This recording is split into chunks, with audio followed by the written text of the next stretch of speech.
As histórias das casas assombradas de Portugal são incríveis. Não são só casas, tem hospitais, hotéis, terrenos, todos com histórias bem mais que interessantes. Ficou até difícil escolher uma delas para contar. Então fica aí, porque hoje a gente vai conhecer a Quinta da Pauliceia, que é de uma família metade brasileira, metade portuguesa, que deixou uma mansão belíssima abandonada e cheia de manifestações sobrenaturais. E tem até um mistério que envolve a morte de um deles e seu espírito possivelmente permanece lá, tentando contar o que de fato aconteceu. Só não esquece de deixar seu like e, se ainda não for um paciente do nosso sanatório assombrado, se inscreva, se interne e cutuca o sininho para não perder nenhuma notificação.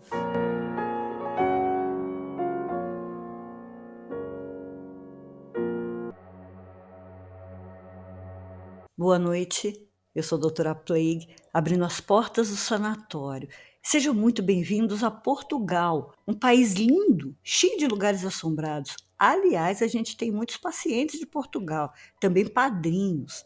Essa mansão lindíssima em Águeda, tão perfeita e tão típica de casa de filme de terror, que eu moraria nela tranquilamente, sem nem mexer em nada, mesmo tendo que dividir, porque a casa já tem donos e, ao que parece, ainda estão por lá. A Quinta da Pauliceia deve ter um pouco mais de 100 anos e foi construída pela família portuguesa que passou um tempo vivendo no Brasil, em São Paulo, onde nasceu um dos filhos em 1907, Neca Carneiro. Anos depois voltaram a Portugal, para Águeda, voltaram a morar na casa, mas a epidemia de gripe pneumônica que assolou Portugal em 1918 matou toda a família e apenas o Neca sobreviveu. Então ele continuou a viver na Quinta e, com o tempo, se tornou um homem importante na cidade, atuando nos esportes, na cultura e também na área social. Foi também um dos fundadores do Corpo de Bombeiros, onde foi bombeiro diretor, e também muitos outros projetos tiveram a sua participação. Se casou, mas não teve filhos, e morreu aos 37 anos. E aí começa o mistério, porque ninguém sabe ou ninguém fala a causa da morte. E também ninguém consegue explicar por que a viúva não conseguiu viver mais na casa. Ela simplesmente abandonou. E desde 1944, ninguém mais morou na Quinta da Pauliceia. Algumas pessoas dizem que a casa continua abandonada porque é uma briga judicial entre a parte da família brasileira e a parte portuguesa. Mas será tanto tempo assim? Não decidiram nada desde a década de 40? Eu sei lá. Eu só sei que quem mora na cidade, principalmente próximo à Quinta, garante que o motivo é outro. Por um tempo, um caseiro ficou encarregado de tomar conta da mansão e morava em uma casa anexa. E já na primeira noite, ouviu barulhos estranhos dentro da casa. Eram coisas se arrastando, passos, portas batendo, mas ele sabia que tudo estava vazio. E por algumas noites, até tentou relevar. Casa velha faz barulho. Mas pela manhã vasculhava cada canto e confirmava que ninguém tinha invadido, estava tudo como deveria estar. Até a noite que ouviu muitos cavalos relinchando. E o som vinha dos estábulos, há muitos anos desativados. E ficou ainda mais apavorado quando ouviu e sentiu cavalos invisíveis, muitos, passando a galope por ele. Adivinha se ele não pediu demissão? E não foi só ele que ouviu os cavalos. Pessoas que passam próximo à Quinta ou até aqueles que invadem a casa para conhecê-la já contaram ter ouvido a mesma coisa. Numa dessas explorações, uma moça que caminhava pela casa junto a uns amigos sentiu que alguém puxou seu cabelo. E foi um susto ainda maior quando olhou para trás e viu que era a última da fila. Claro que assombrações se manifestam mesmo durante o dia. Eles não estão no mesmo tempo que a gente, para falar a verdade, não estão nem aí com a hora. Mas à noite tudo fica mais quieto, mais tranquilo. Isso permite que se perceba melhor. E é por isso que os exploradores preferem ir até a Quinta da Pauliceia sempre depois do pôr do sol. E já era madrugada quando um deles decidiu tirar umas fotos. De repente um piano começou a tocar. Dois amigos, que ainda estavam no jardim, também ouviram, mas quando entraram na casa, viram que não tinha piano nenhum. Antes de a mansão ser roubada e vandalizada, estava com tudo dentro, cada móvel, cada objeto, até roupas e objetos pessoais. E uma mulher chegou a pegar essa fase. Disse ter ficado encantada com o lugar, apesar de se sentir bastante incomodada. E deslumbrada com os objetos do passado, encontrou uma carta em um dos quartos e sabe-se lá por quê decidiu levar para casa. E depois disso começou a ser atormentada por pesadelos recorrentes e passou a ter crises de pânico. Sentia-se observada o tempo todo e bastava ficar sozinha dentro de casa para sentir medo de tudo. Obviamente, ela relacionou tudo com a carta que roubou. Mas ao invés da inteligentona levá-la de volta, pedir desculpa aos donos, ela achou melhor queimar. As manifestações não só continuaram, como pioraram, e foi preciso mudar de casa para que voltasse a ter paz. Outro grupo de 7 pessoas também estava bem empolgado para explorar a casa, menos uma moça. Essa parecia estar com um pressentimento de que não seria uma boa ideia, mas acabou sendo convencida pelos outros. Já de madrugada, explorando a casa, entrou sozinha em um quarto e viu um vulto preto alto parado em um dos cantos. Ela disse que, além de muito medo, sentiu algo que descreveu como um sofrimento extremo e que aquela sensação só a deixou quando saiu da casa. Os espíritos residentes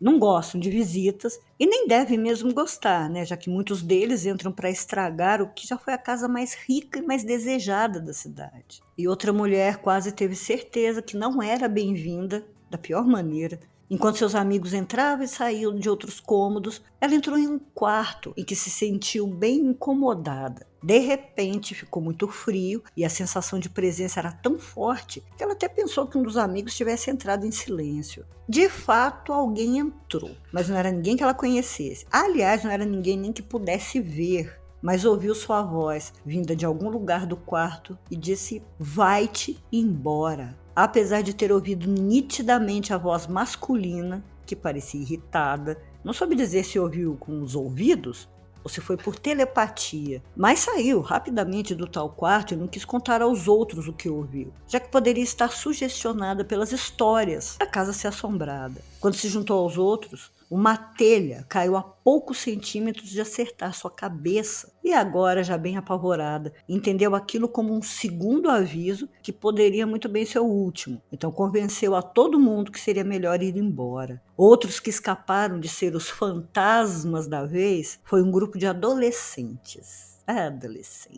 que numa noite de Halloween combinaram de ir até a quinta beber e evocar os espíritos e entidades do lugar. Eles foram avisados por muitas pessoas de que iriam se arrepender, mas não deram atenção. E chegando lá, começaram a pichar as paredes com pentagramas, símbolos que eles nem sabem na verdade o que era. Acenderam velas e começaram o que chamaram de evocação. Tudo estava muito divertido, quando muitas sombras se formaram e começaram a cercá-los, além dos barulhos de coisas pesadas se quebrando. Os jovens bruxos saíram de lá gritando igual a menininhas, desesperados, e nunca mais voltaram. E talvez todas essas manifestações possam ser de algum espírito que esteja tentando falar como Neca Carneiro morreu. Pode ser até ele mesmo, já que um grupo de exploradores ouviu um tiro vindo do jardim. Será que Neca foi assassinado naquele jardim? Será que foi alguém que queria a casa?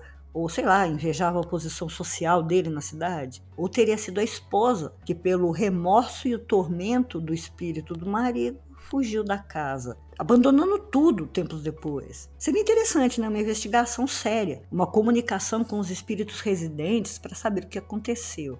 E é claro que a gente não pode descartar que ele possa ter tirado a própria vida. E vocês se lembram, né, que eu disse que as coisas também acontecem sob a luz do sol. Pois é, um jardineiro aí não me deixa mentir. Mas antes, deixa o like generoso para ajudar a gente, comenta ou deixa a sua batata. Então, o jardineiro teria de aparar a grama do jardim, tirar ervas daninhas, essas coisas para deixar a frente mais bonitinha, né? Mesmo com a casa já abandonada há muito tempo. Ele levava suas ferramentas e mal começou a trabalhar quando uma dor de cabeça insuportável, infernal, pegou com tudo.